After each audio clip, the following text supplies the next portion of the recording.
Hare Krishna. So అందరికీ Bhagavad Gita class స్వాగతం. So నిన్న మనం 11వ అధ్యాయం యొక్క సారాంశాన్ని మనం నిన్న చర్చించుకున్నాము. ఈ 6 అధ్యాయాలు ఏవైతే భక్తి యోగానికి సంబంధించినటువంటి 6 అధ్యాయాలు ఏవైతే ఉన్నాయో దాంట్లో చివరి అధ్యాయానికి వచ్చాము. 6 అధ్యాయాల్లో సో కృష్ణుడు తన విశ్వరూపాన్ని చూపించిన తర్వాత సో అర్జునుడు ఒక విధంగా చెప్పాలంటే తన యొక్క కృష్ణుడి యొక్క రూపం మీద దృష్టి పెట్టమని చెప్పి మనకు చెప్పాడు ఆల్రెడీ 11వ అధ్యాయం చివరిలో. అంటే నా విశ్వరూపం కంటే కూడా నా ద్విభుజ సుందరమైనటువంటి ఈ దివ్య రూపము చాలా దుర్లభమైంది. ఈ రూపము చూడడం అంత సులభమైంది కాదు. దేవతలు సైతము ఈ రూపాన్ని చూడడానికి వాళ్ళు ఎంతో తహతహలాడతారు. సో అన్నట్లుగా మనకి వివరించడం జరిగింది అనమాట. సో దాన్ని బేస్ చేసుకొని ఇప్పుడు అర్జునుడు తన యొక్క 12వ అధ్యాయంలో తన ప్రశ్నలు సంధిస్తాడు అనమాట. ఇప్పుడు మనకి ఓకే. సో మనకి లింక్ ఏంటంటే ఆ ద్విభుజమైనటువంటి సుందర రూపము, శ్యామ సుందర రూపం ఏదైతే ఉందో దాన్ని దాన్ని మనం దాన్ని దర్శనం చేసుకోవడం అనేది అంత సామాన్య విషయం ఏం కాదు. దేవతలు సైతం ఆ రూపాన్ని కోసం తహతహలాడతారు, దర్శించుకోవాలని తహతహలాడతారు. సో అని చెప్పినటువంటి కృష్ణుడు ఏదైతే ఆయన నిర్ధారించేశాడో దాని నుంచి అర్జునుడికి ఒక ప్రశ్న వస్తుంది.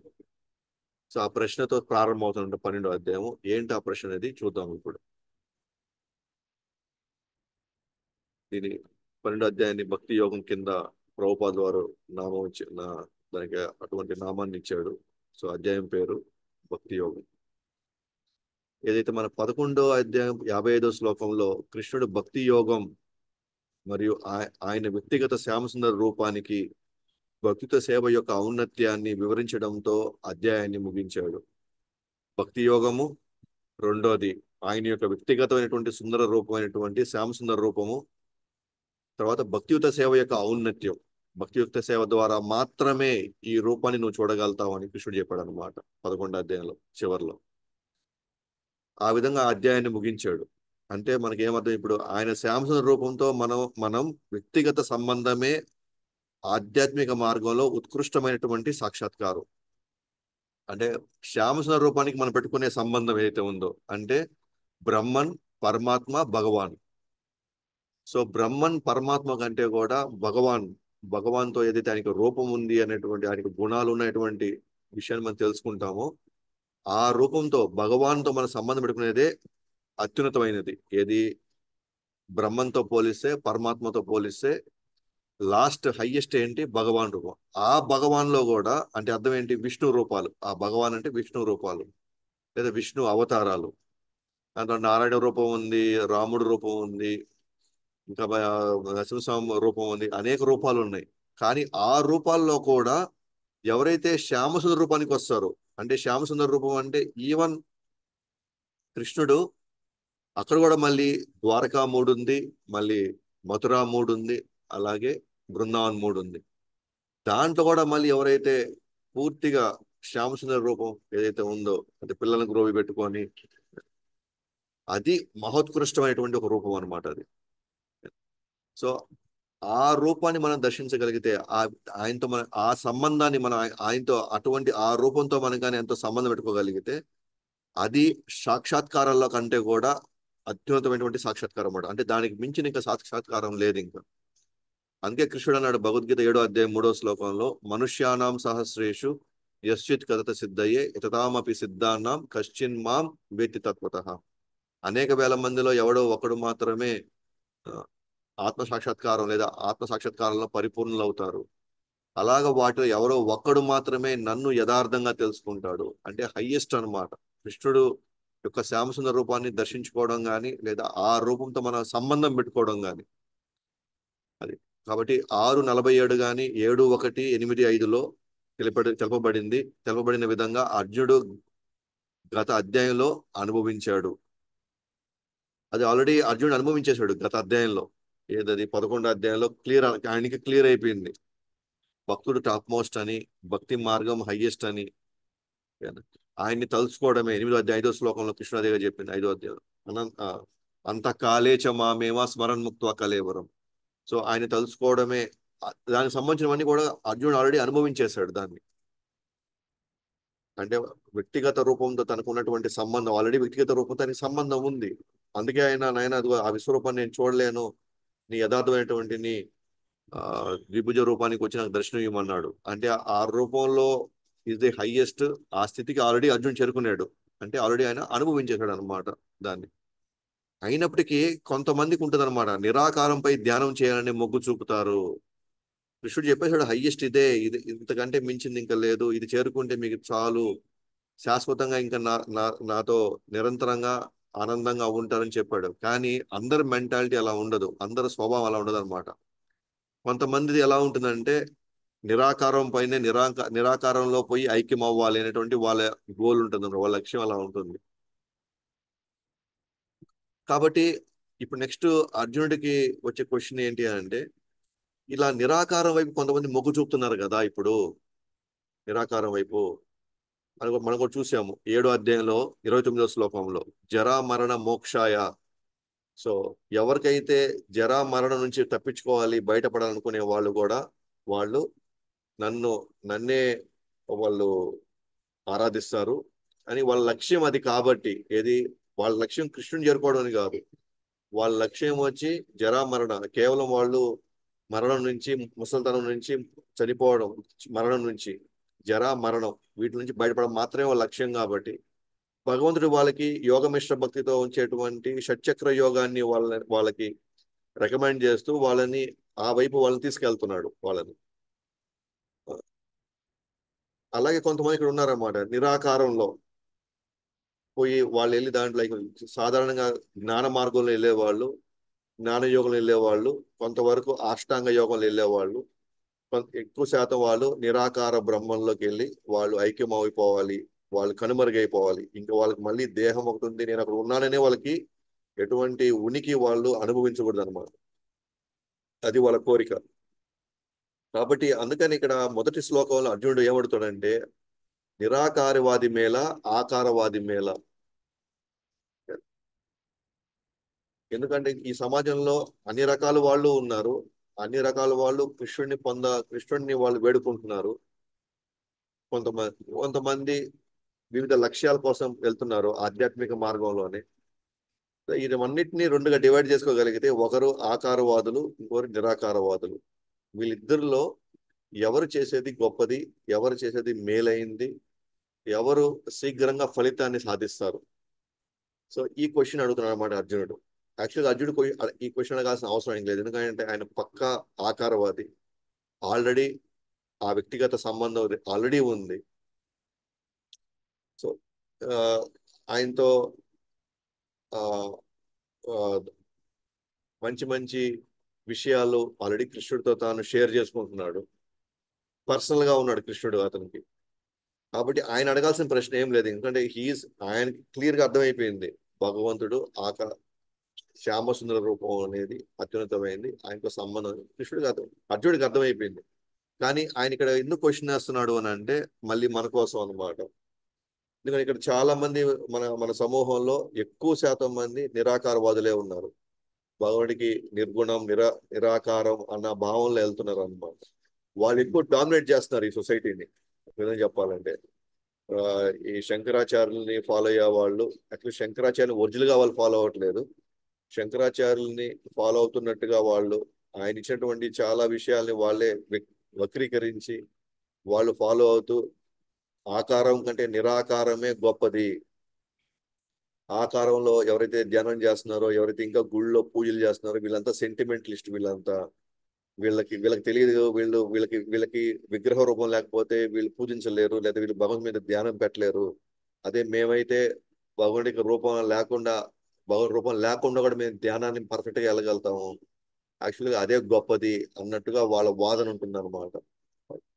కాబట్టి ఖచ్చితంగా ఆ సామాన్యులకి ఒక కన్ఫ్యూజన్ వచ్చేస్తుంది, భగవంతుడిని నిరాకారంతో పూజించాలనా, లేకపోతే ఆయన ఆకారంతో పూజించాలనా, నిరాకారం. కాబట్టి ఏది బెస్ట్? అదేదో అర్జునుడే కృష్ణుడి నుంచే మనకి క్లారిఫికేషన్ ఇప్పించాడు అనుకోండి, అంతకంటే బెస్ట్ అథారిటీ ఎవరున్నారు, ప్రామాణికమైనటువంటి ఇంక వ్యక్తి ఎవరున్నారు? ఎందుకంటే అల్టిమేట్ గా ఆ కృష్ణుడే దాన్ని మనం ఫైనలైజ్ చేసేస్తే, బాబు ఇది హైయెస్ట్, ఇది బెస్ట్, ఇంతకంటే ఇంకా వేరేది మీకు అవసరం లేదు అని కానీ కృష్ణుడే నిర్ధారించేశాడు అనుకోండి. ఇంకా మనం ఎవరి దగ్గరికి పోవాల్సిన అవసరం లేదు.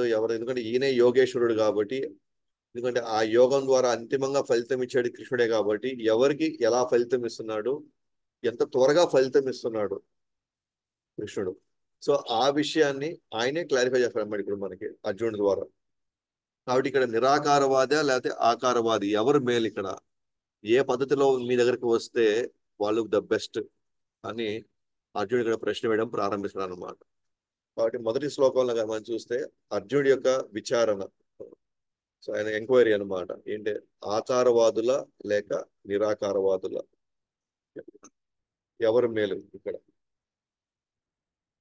సో ఈ విషయాన్ని అర్జునుడు అడగబోతున్నాడు అనమాట ఇప్పుడు. ఒకటో శ్లోకం. అర్జున ఉవాచ ఏవం సతత యుక్తాయే భక్తస్త్వం పర్యుపాసతే ఏ చాప్యక్షరం చరం అవ్యక్తం తేషాం కే యోగ విత్తమా. ఏవం సతత యుక్తాయే భక్తస్త్వం పర్యుపాసతే ఏ చాప్యక్షరం అవ్యక్తం తేషాం కే యోగ విత్తమా. అర్జున ఉవాచ ఏవం సతత యుక్తాయే భక్తస్త్వాం పర్యుపాసతే ఏ చాప్యక్షరం అవ్యక్తం తేషాం కే యోగ విత్తమః. భావం. అర్జునుడు అడిగాడు, నీ భక్తుల సేవలో సర్వదా యుక్తంగా నెలకొన్న వారా లేదా అవ్యక్తమైన నిరాకార బ్రహ్మను అర్చించేవారా, ఎవరు వీరిలో పరిపూర్ణులుగా భావించబడతారు. నిరంతరం నీ భక్తుల సేవలో ఉండేవారు పరిపూర్ణుల, లేకపోతే అవ్యక్తమైనటువంటి మనకి కనబడినటువంటి నిరాకార బ్రహ్మన్ని నిరంతరం ధ్యానించేవాళ్ళు, వాళ్ళు పరిపూర్ణుల, ఎవరు పరిపూర్ణంగా భావింపబడతారు అని చెప్పేసి అర్జునుడు కృష్ణుడు అడిగాడు. ఆల్రెడీ మనం చెప్పుకున్నాము, అర్జునుడికి ఎటువంటి డౌట్ లేదు. ఆయన భక్తుల సేవలో సర్వదా నెలకొన్నాడు. ఆయన ప్రత్యక్షమైనటువంటి సంబంధంలో ఉన్నాడు కృష్ణుడు తన యొక్క దివ్యమైనటువంటి శ్యామసుందర రూపంతో. బట్ ఆయన అడిగేది ఎవరి కోసం అంటే మన కోసం అడుగుతున్నాడు. ఎందుకంటే ముందు ముందు ఇలాంటి వాదనలు ముందుకు రావచ్చు. ముందు ముందు ఎవరైతే సరళమైనటువంటి మనసు ఉండి చాలా ఈజీగా ఎవరైతే కృష్ణుని యాక్చువల్గా అప్రోచ్ అయ్యి ఉండొచ్చో, కొంతమంది మనల్ని తప్పుదారి పట్టించవచ్చు ఇక్కడ. వేరు వేరు మార్గాల్లో మనం తీసుకొని వెళ్ళి ఇది బెస్ట్ అది బెస్ట్ అని మనకి కన్ఫ్యూజ్ చేసేదానికి అవకాశం ఎక్కువ ఉందన్నమాట మనకి. సో అలాంటి సమయంలో అర్జునుడే మనకి భగవద్గీత ద్వారా మనకి క్లారిఫై చేయబోతున్నాడు అనమాట. ఆకారవాదులు నిత్యం కృష్ణుడి సేవలో ఉండేవాళ్ళు పరిపూర్ణుల, లేకపోతే నిరాకారం. ఎందుకంటే నిరాకారం కూడా ఆయన బ్రహ్మజ్యోతే. బట్ స్టిల్ చాలా మందికి ఆ బ్రహ్మజ్యోతి అని ఆయన అనే విషయం వాళ్ళకి తెలియదు అనమాట. ఆయన కూడా వాళ్ళు వాదనలో దిగుతుంటారు వాళ్ళు. లేదు ఎట్టి పరిస్థితుల్లో నిరాకారమే గొప్పది, ఆరాధనే గొప్పదని చెప్పేసి చాలా మంది ఇక్కడ మనల్ని వాదిస్తుంటారు అనమాట. సో కొంతమంది ఎవరైతే సిన్సియర్ గా సీరియస్ గా కృష్ణుని చేరుకునే వాళ్ళకు కూడా ఇలాంటి వాదనలు విన్నప్పుడు వాళ్ళ వాగ్దాటి గొప్పగా ఉందనుకోండి, వాళ్ళు అబద్ధం చెప్తున్నా సరే మనం వాళ్ళ వైపు మొగ్గు చూపేదానికి అవకాశం ఉంది. అంటే అమాయకులు నిజమైనటువంటి సిన్సియర్ గా ఉండే కొంతమంది వాళ్ళ వాక్చాతుర్యానికి ముగ్ధులైపోయేసి వాళ్ళ వైపు నిరాకారవాదుల వైపు వెళ్ళిపోవడం వల్ల వీళ్ళు అసలైనటువంటి మార్గాన్ని వీళ్ళు వదిలేసుకుంటున్నారు అనమాట. మరి ఇక్కడ కృష్ణుడే స్వయంగా వచ్చేసి దాన్ని క్లారిఫై చేయడం ప్రారంభిస్తున్నారు.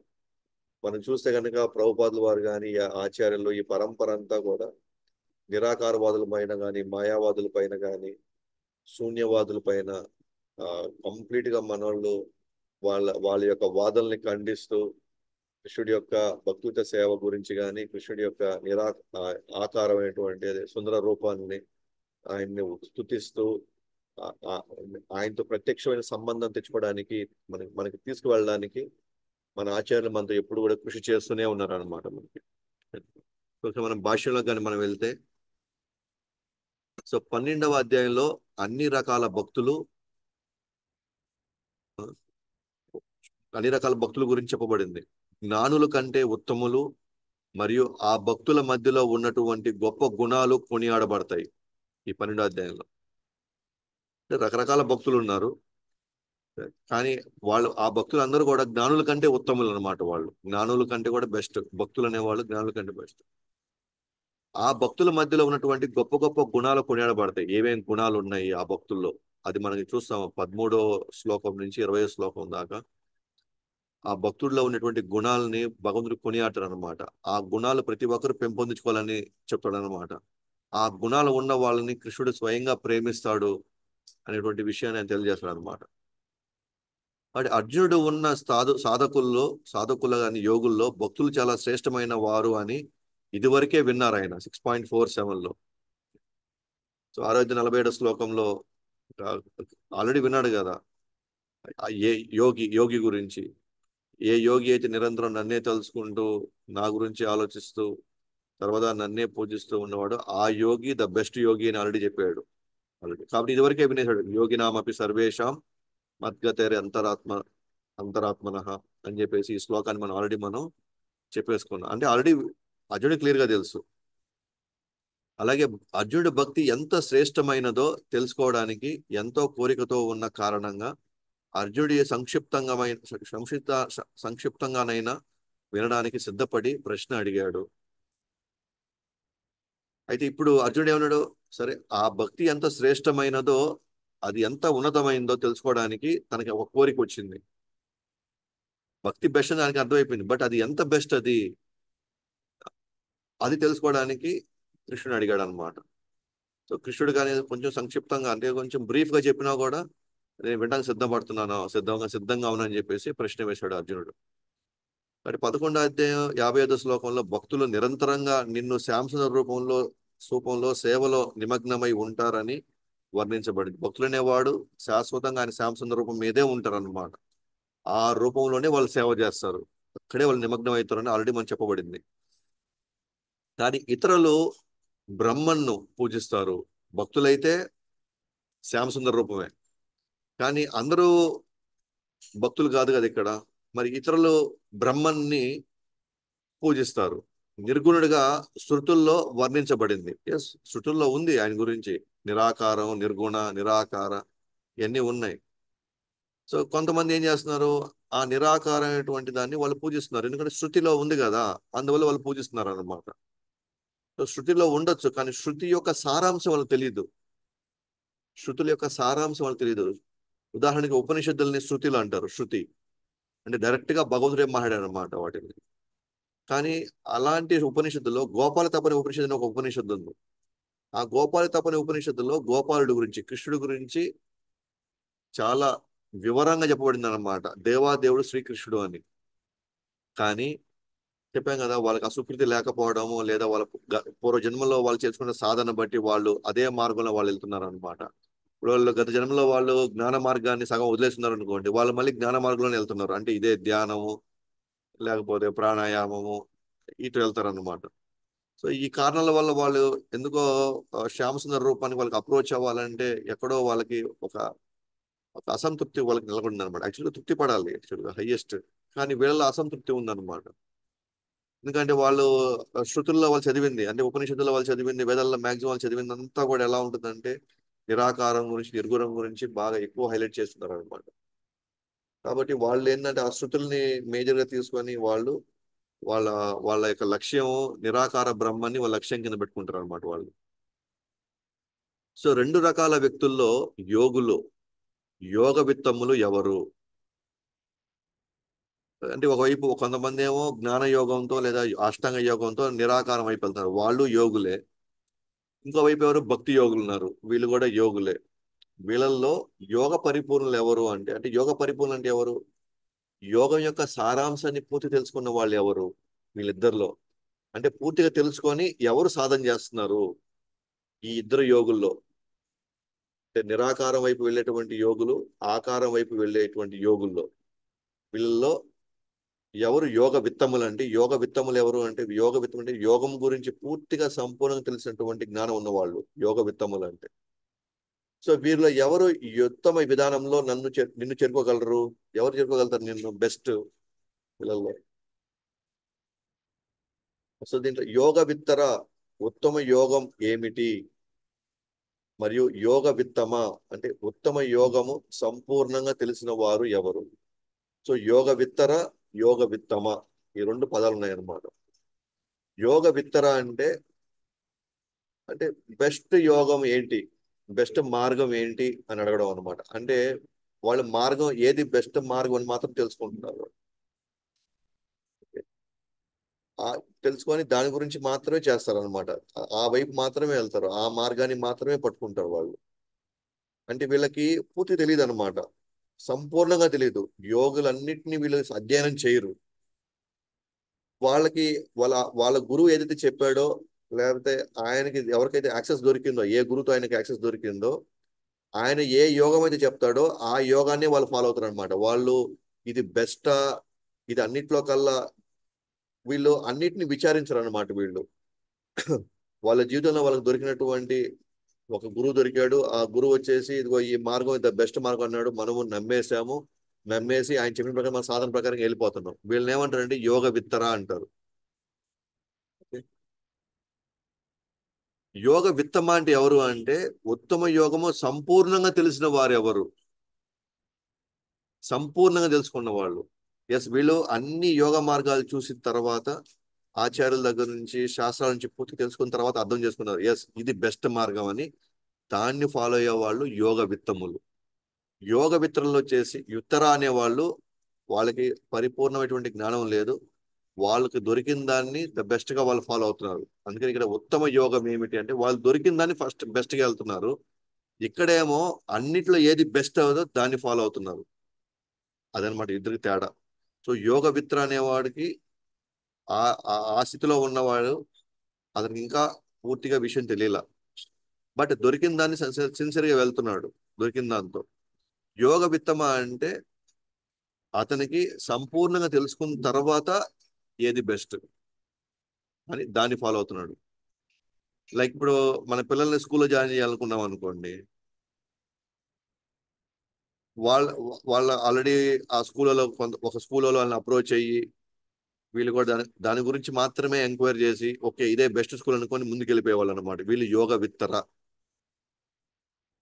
వీళ్ళు ఏంటంటే ఒకటి రెండు స్కూళ్ళు చూశారు, ఆ స్కూల్లో ఇది బెస్ట్ అనుకున్నారు, వెళ్ళిపోయారు వాళ్ళు. కానీ యోగ విత్తమ అంటే ఎవరు అని అంటే అన్ని స్కూల్స్ ఎంక్వైరీ చేసిన తర్వాత సంపూర్ణంగా అందరిని, అక్కడ స్టూడెంట్స్ ని, స్టాఫ్ ని, ఇంకా ఇతర పేరెంట్స్ ని మొత్తం కనుక్కున్న తర్వాత ఇది ద బెస్ట్ అని అనిపించిన దాంట్లో ముందుకెళ్తున్నారు. అందుకే యోగ విత్తర అంటే వాళ్ళకి పరిపూర్ణ జ్ఞానం లేదు మార్గంలో వెళ్ళడానికి. వీళ్ళేమో అన్ని ఎంక్వైరీ చేసిన తర్వాత జ్ఞానంతో వెళ్తున్నారు అనమాట. సో ఇది అన్నమాట. మరి మొదటి విధానం ఏదైతే మొదటి విధానం గురించి ఏదైతే ఆ చెప్ప రెండవ రెండవ అధ్యాయం నుండి ఇతర అధ్యాయములు అంటే ఏంటి, మొదటి 6 అధ్యాయాలు అనమాట. ఇది రెండవ అధ్యాయం నుండి ఇతర అధ్యాయములు 6వ అధ్యాయం దాకా. 2:17లో ముందు ఆత్మను అర్థం చేసుకోవడం, సాక్షాత్కారం పొందడం, తర్వాత భగవంతుడిపై ధ్యానం చేయడం, ధ్యానం చేస్తారు. ఇది 2 స్టెప్ ప్రాసెస్ అనమాట. మనకి మొదటి 6 అధ్యాయాలు చెప్పింది అదే, ముందు ఆత్మ సాక్షాత్కారం పొందండి, ఆ తర్వాత కృష్ణుడి దగ్గరికి పోండి. ఇది మొదటి విధానం. అంటే 2 స్టెప్ ప్రాసెస్ అనమాట ఇది. ఫస్ట్ నేను ఆత్మను తెలుసుకోవడం, ఆత్మను తెలుసుకున్న తర్వాత ఈ ఆత్మ ఎవరి అంశము అని తెలుసుకొని ఆయన అల్టిమేట్ గా మూలానికి పోయి చేరడం, అంటే కృష్ణుడికి పోయి చేరడం అనమాట. రెండో విధానం ఉంది, ఇది 7వ అధ్యాయం నుండి చెప్పబడింది అనమాట. తదుపరి అధ్యాయులు చెప్పబడింది ఏంటది, జీవుడు భగవుడి యొక్క అంశంగా అర్థం చేసుకొని తర్వాత భగవంతుడిపై భక్తి అంగాల్లో శ్రవణం కీర్తనంతో ధ్యానం చేస్తాడు అనమాట. ఇక్కడ ఒకరేమో ఫస్ట్ ఆత్మను తెలుసుకొని తర్వాత కృష్ణుడి దగ్గరికి వెళ్తున్నారు.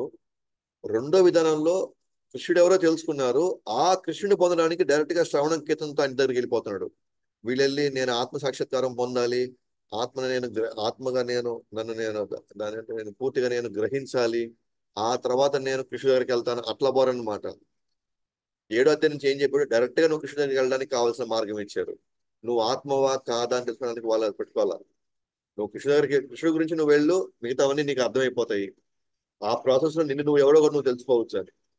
ఒకటేమో 2-6 ఏమో పరోక్ష మార్గము, బట్ 7 నుంచి 12 మాత్రం ప్రత్యక్ష మార్గము, డైరెక్ట్ గా మన కృష్ణకే. ఓకే. అలాగే 8వ అధ్యాయం 10వ శ్లోకంలో ప్రయాణ కాలే అనేటువంటి ఈ శ్లోకం మనకి చూస్తే ఇది యోగ మిశ్ర భక్తి గురించి మాట్లాడుతూ ఉంది. జ్ఞాన యజ్ఞేన 9వ అధ్యాయం 15వ శ్లోకంలో జ్ఞాన మిశ్ర భక్తి గురించి మాట్లాడుతూ ఉంది. అయితే యోగినామపి సర్వేషాం దాంట్లో మాత్రం శుద్ధ భక్తి ఉత్తమమైనదని చెప్పబడతా ఉంది. అంటే మనం కానీ గమనిస్తే యోగ మిశ్ర భక్తి కావచ్చు, జ్ఞాన మిశ్ర భక్తి కావచ్చు, ఓకే, ఇవి మనల్ని డైరెక్ట్ గా కృష్ణుడి దగ్గరికి తీసుకెళ్ళడం లేదు. ఇది మధ్యలో ఒక స్టాప్ ఇచ్చి రియలైజ్ అయిన తర్వాత నెక్స్ట్ స్టెప్కి ఎక్కుతున్నాం అనమాట. కానీ కృష్ణుడు చెప్పినటువంటి యోగినామపి సర్వేషం అయితే భక్తి యోగి ఉన్నాడో ఆ శుద్ధ భక్తుడు ఏం చేస్తాడు, డైరెక్ట్ గా నాతో కనెక్షన్ అయింది, ఫస్ట్ నన్ను చేరుకోవడానికి ఫస్ట్ ఏం చేస్తున్నాడు, ఆ ప్రాసెస్ లో అతనికి మిగతా అన్ని సాక్షాత్కారాలు జరిగిపోతున్నాయి, మిగతావన్నీ కూడా ఆటోమేటిక్ గా. సో ఆత్మ సాక్షాత్కారంతో నిరాకార ధ్యాన విధానము మరియు శ్రవణ కీర్తనలతో శ్యామ సుందర సేవా విధానంలో ఎవరు శీఘ్రంగా లక్ష్యం చేరుకుంటారు? కృష్ణుడి ప్రశ్నలో ఇది అర్థం అనమాట. అంటే నిరాకారవాదులు ధ్యాన విధానంలో నిన్ను చేరుకుంటున్నారు, ఏది ఆత్మ సాక్షాత్కారంతో. ఇంకొకరు ఎవరున్నారు? భక్తులు శ్రవణ కీర్తనలతో శ్యామ సుందర సేవా విధానంతో కొంతమంది వస్తున్నారు.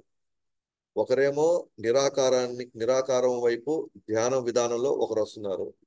ఇంకోరేమో శ్యామ సుందరుని శ్రవణ కీర్తనలతో సేవా విధానంలో కొంతమంది వస్తున్నారు. వీళ్ళిద్దరిలో త్వరగా లక్ష్యాన్ని ఎవరు చేరుకుంటారు అంటే త్వరగా నిన్ను ఎవరు చేరుకుంటారు అని. ఆ లక్ష్యం ఎవరు ఇక్కడ? కృష్ణుడు. ఆ లక్ష్యం ఎవరు చేరుకుంటారు ఫాస్ట్ గా, త్వరగా, అదే తక్కువ కష్టంతో, తక్కువ ఇబ్బందులతో నిన్ను ఎవరు చేరుకుంటారు ఫస్ట్? ఇది అర్జునుడి యొక్క ప్రశ్నలో సారాంశం లేదా అర్థం. అంటే నిరాకారవాదుల మేళ, ఆకారవాదుల మేళ అనేటువంటి ఆ ప్రశ్నకి అసలైన అర్థం ఏంటంటే ఎవరు ఫాస్ట్ గా నేను చేరుకుంటారు అని. ఎందుకంటే నిరాకారమైన ఆకారమైన ఆయన ఇచ్చినటువంటి విధానంలో వాళ్ళు వస్తున్నారు. బట్ దీంట్లో నిరాకారం వైపు వచ్చే వాళ్ళు నిన్ను ఫాస్ట్ గా చేరుకుంటారా, ఆకారం వైపు నుంచి వచ్చే వాళ్ళు నిన్ను ఫాస్ట్ గా చేరుకుంటారా? ఒకరేమో ధ్యానం పట్టుకున్నారు, ఇంకోరేమో శ్రవణ కీర్తనం సాధనంగా తీసుకున్నారు. వీళ్ళు ఎవరు మీతో ఫాస్ట్ గా నేను చేరుకుంటారు? మరి ఇక్కడ మనుషులు కానీ తీసుకుంటే నాస్తికులు ఆస్తికులు ఉన్నారు.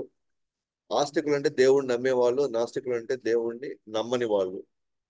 ఆస్తికులు నమ్మే వాళ్ళలో ఆధ్యాత్మికవేత్తలు 2 రకాలు ఉన్నారు. ఆస్తికవాదుల్లో దేవతారాధనలు ఉన్నారు, రకరకాల కోరికల కోసం వెళ్ళే వాళ్ళు చాలా మంది ఉన్నారు. బట్ అవన్నీ పక్కన పెట్టేస్తే దేవుణ్ణి నమ్మే వాళ్ళు ప్రముఖంగా తీసుకుంటే ఆధ్యాత్మికవేత్తలు 2 రకాలు ఉన్నారు. ఒకటి ఆకారవాదులు, 2 నిరాకారవాదులు. ఆకారవాదులు ఏం చేస్తారు? మొత్తం శక్తిని కృష్ణుడి సేవలో వనరిస్తారు. వాళ్ళు ఆకారవాదులు మొత్తం వాళ్ళకు ఉన్నవన్నీ కూడా కృష్ణుడి సేవలో పెట్టి నిరంతరం కృష్ణుడి స్మరణలో ఉంటారు అన్నమాట. మరి నిరాకారవాదులు ఎవరు అంటే మొత్తం శక్తిని నేరుగా కృష్ణుడి సేవలో కాకుండా పరోక్షంగా అవ్యక్త నిరాకార బ్రహ్మన్ వైపు వాళ్ళు ధ్యానం చేస్తారు. వాళ్ళు ఓకే. ఆకారవాదులు ఏం చేస్తున్నారు? డైరెక్ట్ గా కృష్ణుడి సేవలోకి వెళ్తున్నారు. నిరాకారవాదులు ఏం చేస్తున్నారు? కృష్ణుడి మీద డైరెక్ట్ గా పోకుండా ఫస్ట్ నిరాకార బ్రహ్మన్ వైపు ఫస్ట్ అనే ధ్యానంలోకి వెళ్ళి ఆ సాధనలోకి వెళ్ళి ఆ తర్వాత నెమ్మదిగా కృష్ణుడి వైపు వెళ్తున్నారు. సో భక్తుడి వ్యక్తిగత సాంగత్యం కావాలనే వారు నేరుగా కృష్ణుడి భక్తియుత సేవలో ఉంటారు. ఎస్, కృష్ణుడితో నాకు వ్యక్తిగత సాంగత్యం కావాలి, కృష్ణుడి యొక్క నాకు ప్రేమ కావాలి,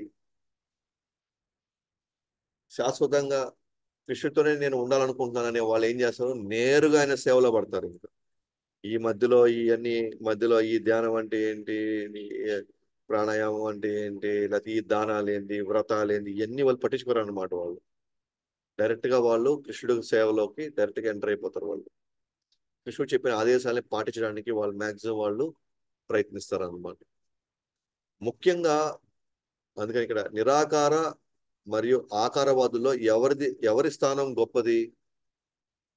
సో ఎవరు శీఘ్రంగా నేను చేరుకుంటారో అలాగే ఎవరు బెస్ట్, ఎవరి స్థానం గొప్పది? సో అది అడుగుతాడు అనమాట. ఆ ఉద్దేశం నిరాకారవాదుల మేళ, ఆకారవాదుల మేళలో ఇలాంటి ప్రశ్నలు కూడా దాంట్లో ఆల్రెడీ దాంట్లో భాగమై ఉన్నాయన్నమాట ఈ ప్రశ్నలన్నీ కూడా. ముఖ్యంగా 3 మార్గాల్లో భగవంతుని సాక్షాత్కారం పొందవచ్చు. వాటిలో భక్తి మార్గం ఉత్తమమైనది, ప్రత్యక్షమైనది మరియు సరళమైనది. ఉత్తమమైనది అంటే ద బెస్ట్. ప్రత్యక్షమైనది డైరెక్ట్ అన్నమాట. ఇంకా వేరే ఇండైరెక్ట్ 2 స్టెప్ 3 స్టెప్స్ 4 స్టెప్స్ కాదు, డైరెక్ట్ గా ఆయనతోనే అన్నమాట. సరళమైంది చాలా చాలా సులభమైనది అనమాట. సో మనకు 9వ అధ్యాయం 2వ శ్లోకంలో కృష్ణుడే స్వయంగా అంటారు కదా ఈ విషయాన్ని. 2వ శ్లోకంలో ఏమంటున్నాడు? రాజవిద్య రాజగుహ్యం పవిత్రం మిదముత్తమం ప్రత్యక్షవగమం ధర్మ్యం సుసుఖం కర్తుమవ్యయం. ఇది రాజవిద్య. ఇది 9వ అధ్యాయం మనకు తెలిసిందే. అది శుద్ధ భక్తితో డీల్ చేస్తుంది. మనల్ని శుద్ధ భక్తులు చేయడానికి భగవంతుడు 9వ అధ్యాయంలో మనకి విధానాలు చెప్తున్నాడు అనమాట. మనకి రాజవిద్య అన్ని విద్యల్లో కంటే ఈ విద్య, ఎస్పెషల్ గా భక్తి యోగం సంబంధించినటువంటి విద్య ఏదైతే ఉందో ది బెస్ట్ అన్నమాట. ఆయనకి సరెండర్ అయ్యేటువంటి విధానం ఏదైతే ఉందో అదే బెస్ట్ విధానం అన్నమాట. అది బెస్ట్ విద్య. అది రాజవిద్య రాజగుహ్యం, అతి రహస్యమైంది. రహస్యాల్లోకి అతి రహస్యమైంది ఏంటి అంటే మనము కృష్ణుడికి శరణాగతి తీసుకోవడం, కృష్ణుడి ప్రేమ పొందడం, నిరంతరం కృష్ణుడితో ఉండగలగడం, జీవించగలగడం. ఇది రహస్యాల్లోకి అతి రహస్యమైంది. సో భగవద్గీత మనకి ఆ అవకాశాన్ని ఇస్తుంది అనమాట. మనకి ఆ వైపు మనం నడిస్తే రాజవిద్యం రాజగుహ్యం పవిత్రమిదముత్తమం, మనల్ని పవిత్రం చేస్తుంది. ఏది? ఈ కామక్రోధ మదమాత్సర్యాల నుంచి, మన బద్ధ జీవన విధానం నుంచి మనల్ని బయటపడేస్తుంది. పవిత్రం, మనల్ని పవిత్రం చేస్తుంది. ఉత్తమమైంది, ఎందుకంటే బెస్ట్ ఇంకా లేదు. ప్రత్యక్షవగమం ధర్మ్యం, ప్రత్యక్షవగమం ధర్మం అంటే ఎస్, అది నేను అనుభవిస్తాను. ఇక్కడ నేను అనుభవించగలను, ప్రత్యక్షంగా నేను అనుభవించగలుగుతాను. అది ఇక్కడ మనం చెప్పినమాట. భక్తి మార్గం ఉత్తమమైనది, ప్రత్యక్షమైనది, సరళమైనది. ప్రత్యక్షమైంది మనకి డైరెక్ట్ గా మనకి భగవంతుడి యొక్క దర్శనం ఇప్పిస్తుంది. దేవాదేవుడు శ్రీకృష్ణుడి యొక్క దర్శనం ఇప్పిస్తుంది. ఇది ఇండైరెక్ట్ ప్రాసెస్ కాదు. ముందు బ్రహ్మన్, తర్వాత పరమాత్మ, తర్వాత భగవాన్. లేదు, ఇవన్నీ అవసరం లేదు మనకి ఇప్పుడు. భక్తి మార్గం మనల్ని డైరెక్ట్ గా కృష్ణుడి యొక్క రూపానికి, మనకి మన మన లక్ష్యం అక్కడి వరకు తీసుకెళ్తుంది అనమాట. ప్రత్యక్షవద ప్రత్యక్షవగమం ధర్మం సుసుఖం కర్తుం అవ్యయం. సుసుఖం, చాలా ఆనందాన్ని ఇచ్చేది ఇది. అందుకే ఇక్కడ చాలా సరళమైంది అంటున్నాడు. చాలా ఉత్తమమైంది, చాలా సరళమైంది. కాబట్టి ఉన్న కర్మయోగము, జ్ఞానయోగము, లేకపోతే భక్తి యోగాలు ఉన్న మార్గాల్లో భక్తి యోగం అనేది టాప్ మోస్ట్, ఈజియెస్ట్ అన్నమాట. అండ్ మోస్ట్ డైరెక్ట్ అన్నమాట. ఇండైరెక్ట్ కాదు, ఇది మోస్ట్ డైరెక్ట్ అన్నమాట. ఇది ఒక విధంగా అర్జునుడు తన స్థానం భద్రమైనదా అని స్పష్టం చేసుకుంటున్నాడు. అందుకే నేను ఆకారం వైపు వెళ్తున్నాను. నేను ఆ శ్యామసుందర రూపంతో నేను నిరంతరం నేను వ్యక్తిగత సంబంధం పెట్టుకున్నాను. ఫస్ట్ ఆఫ్ ఆల్ అసలు నేను ఏ విధానంలో నేను వచ్చి కృష్ణుడితో నేను సంబంధం పెట్టుకున్నాను, ఇంతకీ అది శ్రేష్టమైందేనా, అది భద్రమైందేనా అని తను కూడా ఒక తను క్లారిఫై చేసుకుంటున్నాడు. నేను నేను బెస్ట్ మార్గంలోనే ఉన్నాను కదా. నేను నేను నీతో వ్యక్తిగత సంబంధం నేను ఉంటున్నానంటే అదే కదా లక్ష్యం, అదే కదా ఉండాల్సింది. ఇంకేదైనా లక్ష్యం ఉందా? కాబట్టి తను కరెక్ట్ గా ఉన్నాడా లేదా, ఫస్ట్ ఆఫ్ ఆల్ తను భద్రమైనటువంటి సెక్యూర్డ్ పొజిషన్ లో ఉన్నాడా లేదా అతను. సో అది స్పష్టం చేసుకోవడానికి కూడా ఈ ప్రశ్న వేస్తున్నాడు అనమాట. ఎందుకంటే అతనైతే స్పష్టంగా ఉన్నాడు. అతనైతే తను ఎస్ నేనైతే క్లియర్గా ఉన్నాను, తను స్పష్టం చేసుకుంటున్నాడు. ఎస్, నేను సెక్యూర్డ్ పొజిషన్ లో ఉన్నాను. ఎందుకంటే భక్తి మార్గం మనకి చాలా చాలా రక్షణ మార్గం అనమాట ఇది. అది ఎందుకని కృష్ణుడి సేవలో ప్రత్యక్షంగా ఉన్నాడు కదా అతను. వాటి అతని పొజిషన్ సెక్యూర్ అన్నమాట. చాలా రక్షణ, పూర్తి సంరక్షణలో ఉన్నాడు అనమాట అతను. కాబట్టి మన భవిష్యత్ తరాలకు అర్జునుడు స్పష్టత ఇవ్వడానికి సాక్షాత్తు దేవదేవుడిని ఈ ప్రశ్న అడగవలసి వచ్చింది. ఎవరికి? అదే చెప్పాం కదా, ఆల్రెడీ అర్జునుడికి తెలుసు. అర్జునుడు భక్తి మార్గంలో ఉన్నాడు, దేవదేవుడితో ప్రత్యక్ష సంబంధంలో ఉన్నాడు, వ్యక్తిగత సంబంధంలో ఉన్నాడు.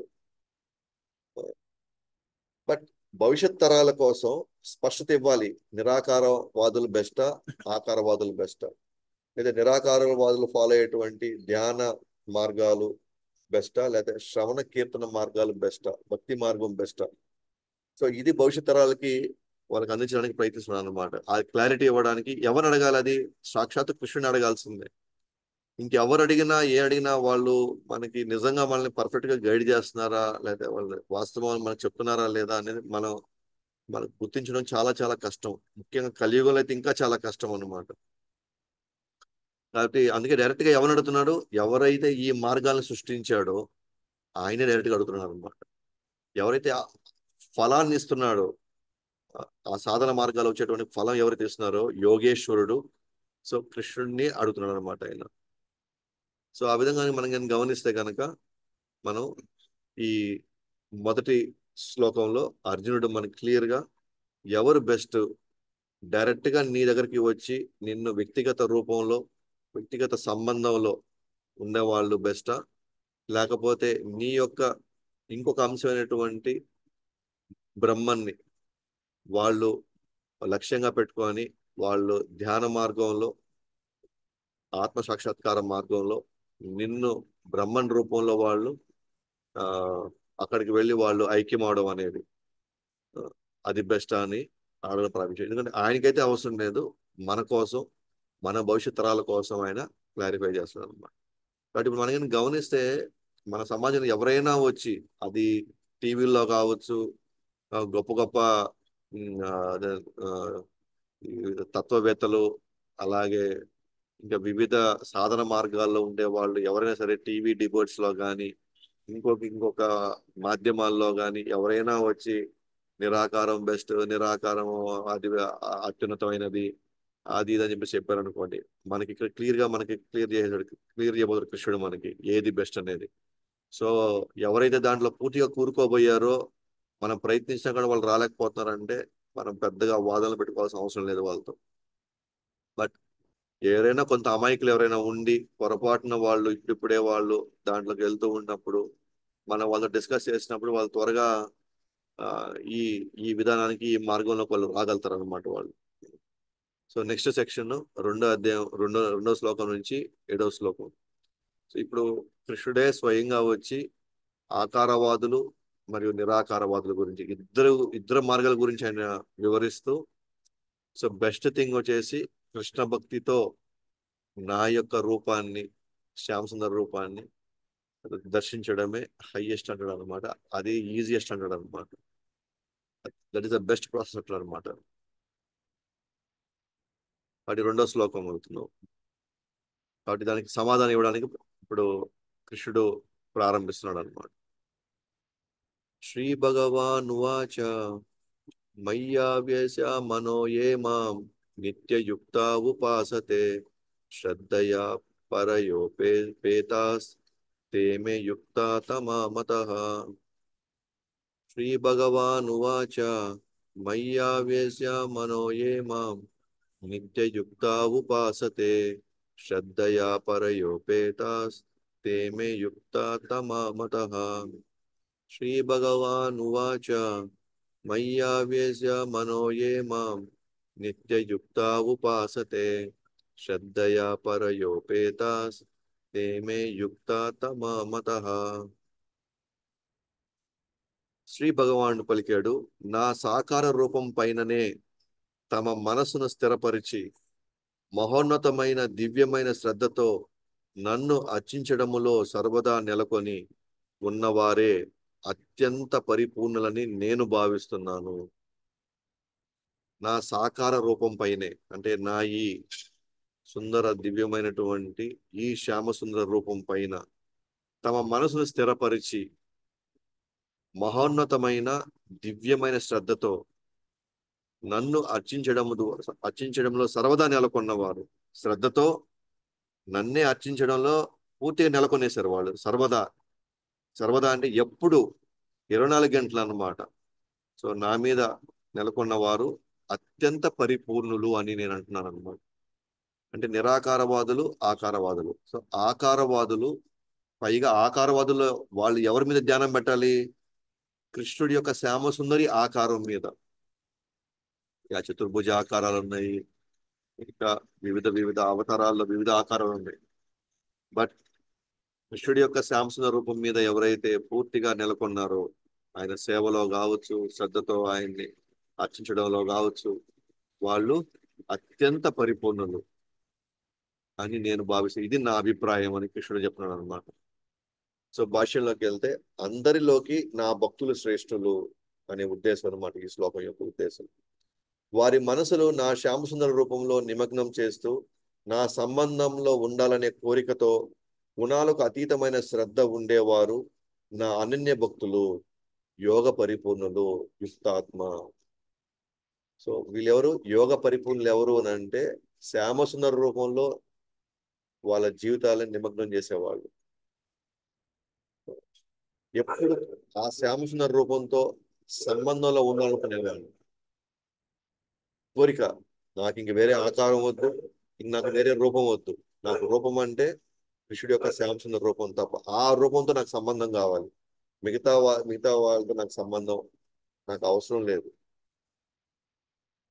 గుణాలకు అతీతమైన శ్రద్ధ. గుణాలకు అతీతమైన శ్రద్ధ అంటే జనరల్గా ఇప్పుడు మనకు గుణాలకు లోబడి ఉన్న శ్రద్ధ మంది ఇప్పుడు. అంటే మన సత్వగుణం ఉన్నప్పుడు మనకి బాగా ఉత్సాహంగా వచ్చి సేవ చేస్తాం అన్నమాట. ఇప్పుడు మనకు తమో గుణం అనుకోండి, బా ఏం పోయి చేస్తాం లేబ్బా, ఏంది రోజు ఇదేనా మనం చేసేది, మళ్ళీ పోయి చేద్దాంలే ఇప్పుడు కాదు. అంటే మనకి నమ్మకం ఉంది కృష్ణుడు దేవాదేవుడు సాయం సేవ చేయాలి, కానీ ప్రస్తుతానికి గుణాల్లో ఉన్నాం కాబట్టి ఆ గుణాలు నన్ను అలో చేయడం లేదనమాట. ఇప్పుడు పోయి చేద్దామంటే రేపు చేసుకుందాంలే, మనం ఇప్పుడే ఎందుకు అవసరం. అంటే ఇలాంటి భావాలు ఎందుకు వచ్చాయి అంటే, మనం గుణాలకు లోబడే ప్రలోభ పడేటువంటి శ్రద్ధ అన్నమాట ఇది. కానీ తన తన ఏం కోరుకుంటున్నాడు మన దగ్గర నుంచి, గుణాలకు అతీతమైనటువంటి శ్రద్ధ ఉండేవారు వాళ్ళు యోగ పరిపూర్ణులు అంట. అనన్య భక్తులు అంటే వాళ్ళకి నేను తప్ప వాళ్ళకి ఇంకెవరూ లేరు అని వాళ్ళు భావిస్తారు. వాళ్ళు ఇంక ఇంక ఏ రూపాలకి వాళ్ళు ఆసక్తి చూపించారు. ఇంకా వాళ్ళకి ఇంట్రెస్ట్ లేదు వేరే రూపాల మీద. ఇంకా వాళ్ళకి ఇటువంటి వాళ్ళు ఎవరు, యోగ పరిపూర్ణులు. వీళ్ళంతా యోగ పరిపూర్ణులు. శ్రద్ధకు సంబంధించి 11, 25, 27 శ్రీమద్ భాగవతంలో, శ్రద్ధ ఆధ్యాత్మిక జీవనం వైపు ఉన్నట్లయితే అది సత్వగుణం, కామ్య కర్మల వైపు అయితే అది రజోగుణం, అధర్మిక కార్యముల వైపు అయితే అది తమోగుణం, నా భక్తుల సేవ వైపు అయితే అది శుద్ధ సత్వగుణం లేదా గుణాతీతం. మన జీవనం ఆధ్యాత్మిక జీవనంలో పోవాలనుకుని మనకి అలాంటి భావాలు చనుకోండి అంటే వీళ్ళు సత్వగుణంలో లోబడి ఉన్నారు. వీళ్ళు సత్వగుణంతో ప్రలోభపడి ఉన్నారు వాళ్ళు. లేదు కొంతమందికి లేదు, ఆ సేవ చేస్తున్నారు కానీ దాంట్లో నాకు ఏదో ఒక పొజిషన్ కావాలి, నాకు పేరు ప్రఖ్యాతలు కావాలి, అందరూ నన్ను గుర్తించాలనుకున్నాడు మరి అది రజోగుణంతో కూడుకున్నది. అంటే అది కూడా గుణ ప్రభావం అయింది. లేదా ఎవరైనా సరే భక్తిలోకి వచ్చి కూడా, సేవలో ఉండి కూడా ఇంకా వాళ్ళు అపరాధాలు చేస్తున్నారు అనుకోండి, వేరే వాళ్ళని ఇబ్బంది పెడుతున్నారు, కష్టపెడుతున్నారు అనుకోండి, అది తమోగుణం సంబంధించినటువంటి భక్తి. అంటే ఇక్కడ అందరూ వీళ్ళు కూడా భక్తులే, కాకపోతే వాళ్ళది గుణాలకి లోబడి వాళ్ళు మెయిన్ గా కృష్ణుడి కోసం అని కాకుండా వాళ్ళ సొంత అజెండాస్ ఉన్నాయి వాళ్ళకి.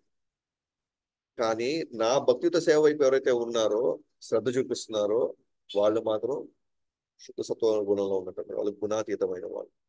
సో దీని నుండి మనం నేర్చుకున్న సారాంశం ఏంటి అంటే, మిశ్రమ భక్తులు అనన్య భక్తుల కంటే నూన్యమైనది అంటే తక్కువైంది అని. వారిని యోగ విత్తర అని పిలుస్తారు అంట. మనం చెప్పుకున్నాం కదా, యోగ విత్తర, యోగ విత్తమ. యోగ విత్తర అంటే వాళ్ళు పరిపూర్ణులు కాదు. వాళ్ళకు దొరికిన దాంట్లో వాళ్ళు శ్రద్ధగా వెళ్తున్నారు వాళ్ళు. వాళ్ళు మిశ్రమ భక్తులు. మిశ్రమ భక్తులు అంటే భక్తి ఉంది, కాకపోతే అది కొంచెం గుణాలకు లోబడి ఉంది, ఇంకా పూర్తి స్థాయిలో నమ్మకం లేదు ఇంకా. కానీ అనన్య భక్తులు అట్లా కాదు. వాళ్ళు ఎక్కడ కానీ ఎటువంటి గుణానికి లోబడకుండా ఎంత కష్టమైనా సరే అది కృష్ణుడికి చేసుకొని వాళ్ళు వెళ్తారు అనమాట. అందుకే వాళ్ళని యోగ విత్తర అని పిలుస్తారు. ఎవరు మిశ్రమ భక్తుల్ని యోగ విత్తర అంటారు, అనన్య భక్తుల్ని యోగ విత్తమ అని అంటారు అనమాట. కాబట్టి ఇక్కడ భక్తి భక్తి యోగులు జ్ఞాన యోగుల కంటే గొప్పవాళ్ళు, ఉత్తములు అని. అంటే వాళ్ళ భక్తుల్లో అనన్య భక్తులు ఉత్తములు. ప్రధాన ఆ, గుణభూత భక్తి, ప్రధానభూత భక్తి, ఈ రెండు మిశ్రమ భక్తులే. బట్ కేవల భక్తులు, శుద్ధ భక్తులు ఉంది, వీళ్ళు ఉత్తములు అన్నమాట. భక్తుల్లో కల్లా వీళ్ళు అనన్య భక్తులు ఇంకా ఉత్తములు.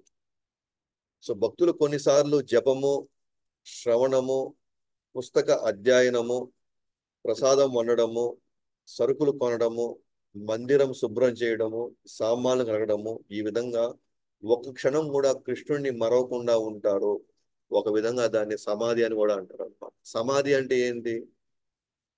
ఆలోచనలు కంప్లీట్ గా కృష్ణుడి మీద ఉండడం. మనం అష్టాంగ యోగంలో కూడా మనం చూసాం కదా, యమ, నియమ, ఆసన, ప్రాణాయామ, ప్రత్యాహార, ధ్యానం, ధారణ, ధ్యాన, సమాధి. సమాధి అంటే ఏంటి? కంప్లీట్ గా నిమగ్నం అయిపోవడం, మనసు నిమగ్నం అయిపోవడం అన్నమాట పరమాత్ముడి మీద. అది యోగ అష్టాంగ యోగంలో 8 స్టేజెస్ అన్నమాట. బట్ భక్తి యోగంలో సమాధి అంటే ఏంటి? భక్తి యోగంలో సమాధి అనే పదం ఇక్కడ వాడారు, దీన్నే సమాధి అంటారు అన్నాడు అన్నమాట ప్రభుపాదులు వారు. సమాధి అంటే ఏంటి? నా గురించి నాకు అసలు ఆలోచనే లేదు, నా వ్యక్తిగత జీవితం గురించి కానీ, లేదా నాకు భౌతికమైన విషయాలు ఏది నాకు గుర్తు రానికుండా ఆలోచనలన్నీ కృష్ణుడి గురించే ఉందనుకోండి. లైక్ కృష్ణుడి గురించి జపం చేయడం, కృష్ణుడి గురించే శ్రవణం చేయడం, పుస్తకం అధ్యయనం చేయడం, అది కూడా కృష్ణుడి గురించి. ప్రసాదం వనడం ఎవరి గురించి? కృష్ణుడి గురించి. సరుకులు కొనడం ఆ వంటకాలకి, కృష్ణుడి గురించి. మందిరం శుభ్రం చేస్తున్నాం, కృష్ణుడి గురించి. సామాన్లు అడుగుతున్నాం, కృష్ణుడి గురించి. ఈ విధంగా మన అనేక ఒక కార్యాలు ఒక్క క్షణం కూడా గ్యాప్ లేకుండా, లేదా మన మనసుని వేరే వైపు డైవర్ట్ చేయనీయకుండా కంప్లీట్ గా ఇదే ఆలోచనలతో ఉన్నాం అనుకోండి. అంటే నేను రేపు ఏం ప్రసాదం వండాలి కృష్ణుడికి, దానికి ఏమేమి కూరగాయలు కొనాలి, ఆ కూరగాయలు ఎంత ఫ్రెష్ గా ఉండాలి, ఆ వండడానికి మనం ఏంటి విధి విధానాలు ఏంటి. ఓకే. సో రేపు ఇది కదా, రేపు పండగ కాబట్టి మందిరాన్ని శుభ్రం చేసుకోవాలి. సామ అంటే ఎట్లయితే ఈరోజు మన కుటుంబం గురించి ఆలోచిస్తున్నాము, రేపేంటి, ఎల్లుండి ఏంటి, మా పిల్లలకి ఏం చేయాలా, ఏం చేస్తే వాళ్ళు సంతోషంగా తింటారు, ఏ విధంగా వాళ్ళు చేసి వాళ్ళు ఆనందంగా ఉంటారు, తర్వాత పిల్లల చదువులు ఏంటి, పిల్లల చదువులు వాళ్ళ తర్వాత ఎక్కడికి పోతారు, ఏం. సో కాన్స్టెంట్ థింకింగ్ ఉంది కదా, కాన్స్టెంట్. ఇప్పుడు కూడా మన సమాధిలోనే ఉన్నాం మనం. కాదు అది భౌతిక జీవితంలో ఆ సమాధి అనమాట అది. అంటే భౌతిక కార్యాలు, భౌతికమైనటువంటి విధానాలు, భౌతిక లక్ష్యాలతో ఉన్నాం కదా, అది కూడా మన సమాధిలోనే ఉంది. ఎందుకంటే నేను, నాది, నా వాళ్ళు తప్ప ఇంకెవరు గుర్తు రావడం ఇక్కడ. అది కూడా ఒక సమాధే. కాబట్టి ఆ సమాధి మనల్ని పదే కర్మ చక్రంలో ఇరికిస్తుంది అనమాట ఆ సమాధి. కానీ కానీ ఈ సమాధి అయితే ఉందో, జపము, కొన్నిసార్లు కొన్నిసార్లు జపం చేయొచ్చు, కొన్నిసార్లు శ్రవణం చేయొచ్చు, కొంతసేపు లేదంటే కొంతసేపు నేను పుస్తకం చదువుతానులే, లేదు నేను టైం అయిపోయింది ప్రసాదం వండాలి, లేదా నేను నైవేద్యం పెట్టాలి, నేను కృష్ణుడి కోసం నేను సరుకులు కొనాలి. ఇట్లా ఉన్నప్పుడు ఏమవుతుందంటే అతని ఇంట్లో ఉండొచ్చు, బజార్లో ఉండొచ్చు, ఇంకెక్కడైనా ఒక వ్యవసాయం చేస్తూ వ్యవసాయ క్షేత్రంలో ఉండొచ్చు, లేదా వేరే దేశాల్లో ఎక్కడో ఒక దగ్గర ఆయన ఒక వ్యాపారం కూడా చేస్తుండొచ్చు. కానీ అతను సమాధి స్థితిలోనే ఉన్నాడు. అతను సమాధిలో ఉన్నాడు అనమాట. ఏంటి? అతనికి కృష్ణుడి గురించి తప్ప ఇంకా వేరే ఆలోచనలు అతనికి రావడం లేదు. సో ఈ అష్టాంగ యోగంలో సమాధి అంటే పరమాత్ముడి మీద పూర్తి మనసుని పూర్తిగా నిమగ్నం చేశాడు. ఇక్కడ దేవదేవుడైన శ్రీకృష్ణుడి యొక్క అంతిమైనటువంటి భగవాన్ స్థితిని అతను నిరంతరం ఆలోచిస్తాడు అనమాట. దాన్ని కూడా ఇక్కడ సమాధి అని అంటారు అనమాట. సో ఆ విధంగా చూస్తే కనుక అర్జునుడు అడిగినటువంటి ఒక ప్రశ్నకి నిరాకారవాదుల మేల, ఆకారవాదుల మేల, అంటే వాళ్ళలో ఎవరు బెస్ట్, ఎవరు ఫాస్ట్ గా నేను చేరుకుంటారు, ఏది సులభమైంది, ఇవన్నీ ఉద్దేశంగానే అర్జునుడు, అఫ్ కోర్స్ అర్జునుడికి ఏం ప్రాబ్లం లేదు, బట్ మన కోసం అడుగుతున్నాడు అనమాట. సో దాంట్లో ఎటువంటి హెసిటేషన్ లేదనమాట, ఇంకా సంకోచం లేదు కృష్ణుడికి. డైరెక్ట్ గా ఆన్సర్ ఇచ్చి పడేసాడు ఇక్కడే వచ్చేసి మనకి, వీళ్ళు ద బెస్ట్ అని. ఎవరు? నా సాకార రూపం పైనే తమ మనసుని స్థిరపరిచి మహోన్నతమైన దివ్యమైన శ్రద్ధతో నన్ను అర్చించడంలో సర్వదా నెలకొన్న వారే అత్యంత పరిపూర్ణులని నేను భావిస్తున్నాను. అఫ్కోర్స్ 6 అధ్యాయం 47 శ్లోకం చెప్పేశాడు. బట్ ఇంకొంచెం లోతుగా క్లియర్ గా స్పెసిఫిక్ టు ద క్వశ్చన్ అన్నమాట. అక్కడ జనరల్ గా చెప్పినట్టుంది. ఇక్కడ నిమగ్నం ఎవరి మీద నిమగ్నం అవుతారంటే, yes, ఇక్కడ ఇద్దరు ఆధ్యాత్మికవేత్తలే. నిరాకారం అయిపోయినా కూడా ఆధ్యాత్మికవేత్తలే, ఆకారం అయిపోయినా కూడా ఆధ్యాత్మికవేత్తలే. కానీ ఈ ఆధ్యాత్మికవేత్తల్లో ఎవరు ద బెస్ట్ అన్నప్పుడు కృష్ణ ఇక్కడే మనకు డైరెక్ట్ గా ఆన్సర్ ఇస్తున్నారు అనమాట. కాబట్టి ఇక్కడతో నేను ఈరోజు సెషన్ క్లోజ్ చేస్తున్నాను, టైం అయింది కాబట్టి. సో ఎవరికి ఏమైనా సందేహాలు ఉంటే మీరు అడగచ్చు. శ్రీల ప్రభుపాద్ की जय, अनंत कोटि वैष्णव वृंद की जय, भगवत वाणी श्रीमद् भगवत गीता की जय, जय गौर प्रेमानंदे हरि हरि बोल।